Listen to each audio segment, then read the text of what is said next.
সকাল বন্ধুরা। তো তোমরা সকলে কেমন আছো? আশা করছি যে যেখানে আছো খুব ভালো আছো আর সুস্থ আছো।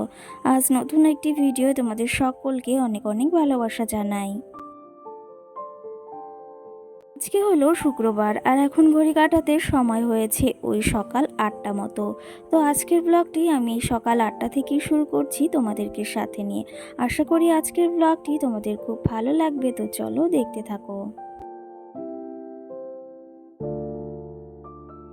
আজকে কিন্তু সকালে ঘুম থেকে উঠেছি ওই 7টার সময়, আর 7টার সময় উঠে ওই যে তোমাদের দাদাভাই টুকটুক করে কিছু কাজ বাজও সেরেছে।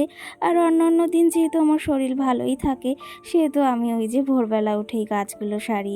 আর এখন যেহেতু আমার শরীরটা একদমই ভালো নেই, সেহেতু কিন্তু তোমাদের দাদাভাই সংসারের সমস্ত কাজগুলোকেই সারছে একা হাতে।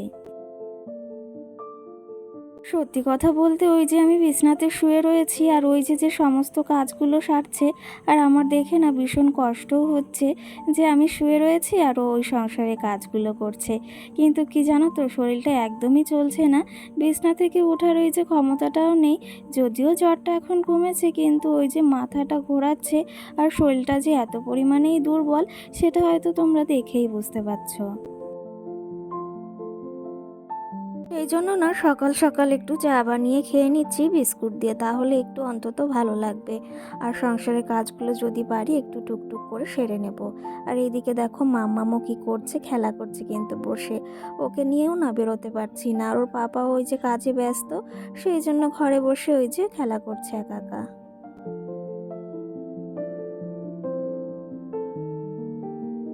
সত্যি কথা বলতে এই যে যে অবস্থা হয়েছে জ্বরটা হওয়ার পর থেকে, এত যে দুর্বল কেন হয়ে পড়েছি সেটাই বুঝতে পারছি না। আর মাথাটা তো প্রচণ্ডই ঘোরাচ্ছে, মাঝে ওই যে আর একদিন ব্লগ দিতে পারলাম না তোমাদের সঙ্গে। কি জানো তো, মোবাইলটা একদম ধরতেই ইচ্ছা হচ্ছে না। অন্যান্য দিন মনে হয় ওই যে ব্লগটা করি, ব্লগটা এডিট করি, কিন্তু কিচ্ছুই ভালো লাগছে না। না খেতে মনে হচ্ছে ওই যে শুধু শুয়ে থাকি। আর মোবাইল তো একদমই দেখতে ইচ্ছা হচ্ছে না। সেই জন্য ওই যে একটু শুয়েই রয়েছি, মানে একটু কি সারাটা দিন কিন্তু শুয়েই রয়েছি। আর তোমাদের দাদাভাই কিন্তু সংসারের সমস্ত কাজগুলোকেই সামলাচ্ছে।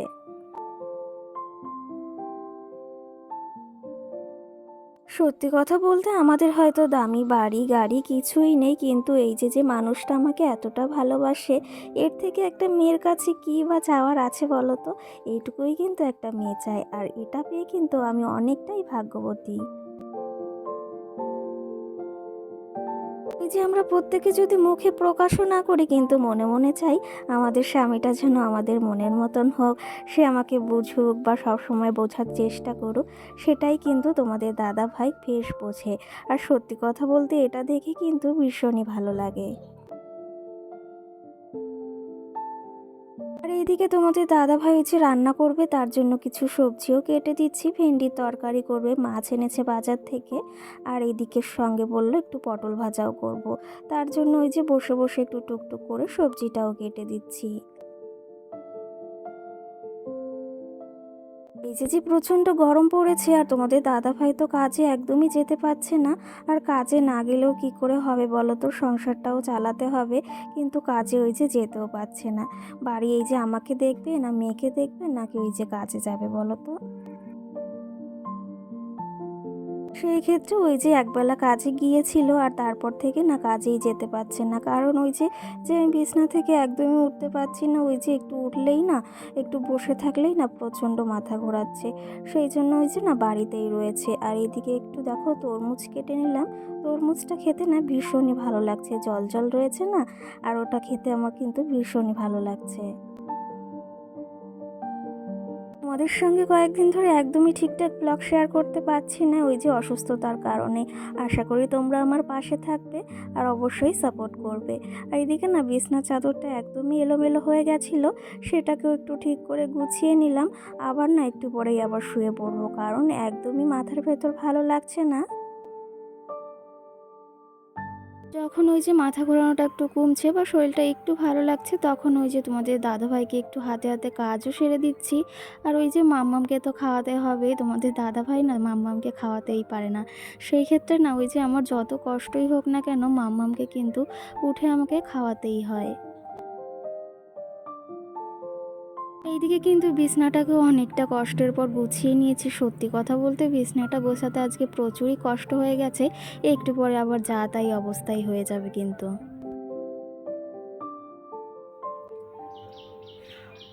তো যাই হোক বন্ধুরা, তোমাদের সামনে অনেক দিন পর আসলাম। শরীরটা তো ভীষণই খারাপ, তোমাদের সঙ্গে ব্লগ কিছুই শেয়ার করতে পারছি না।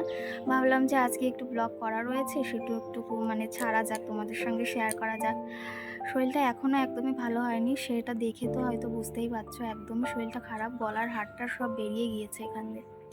আর সবে যে স্নানটা সেরে আসলাম, এত পরিমাণে মাথা ঘোরাচ্ছিল, মাথা ঘোরানোর জন্য ওই যে শুয়ে পড়েছিলাম। তারপর আবার উঠে মাম্মামকে খাওয়ালাম। এখন একটু ওই যে শোবো, তারপর ওষুধটাও খাবো। কি জানো তো, মানে না শুলে একটুও ভালো লাগছে না। মানে সে সারাদিন যদি শুয়ে থাকি বেশ ভালো লাগতো, কিন্তু ওই যে সারাদিন শুয়ে থাকলে তো আরও শরীরটা বেশি খারাপ লাগবে না। তো তো তার জন্য উঠে ওই যে মাঝে মাঝে একটু তোমাদের দাদা ভাইয়ের কাজে মাঝে মাঝে একটু হেল্প করে দিচ্ছি। যদিও কিছু পারছি না করতে, ওই সবটা করছে। আর ভিডিও তো একদমই দেওয়া হচ্ছে না।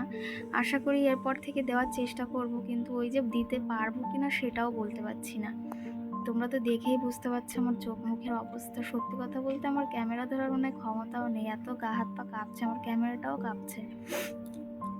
তো আশা করি তোমরা আমার পাশে থাকবে, এভাবেই সাপোর্ট করবে, আগে যেমন করেছো এখনও করবে। তো চলো, ব্লগটি আর বেশি বড় করতে পারছি না, ভালোও লাগছে না। আর ভিডিও দেওয়ার চেষ্টা করব, কিন্তু পারবো কিনা সেটা বলতে পারছি না। তো আজকের মতো সকল বন্ধুদের টাটা, সকলে ভালো থেকো, সুস্থ থেকো।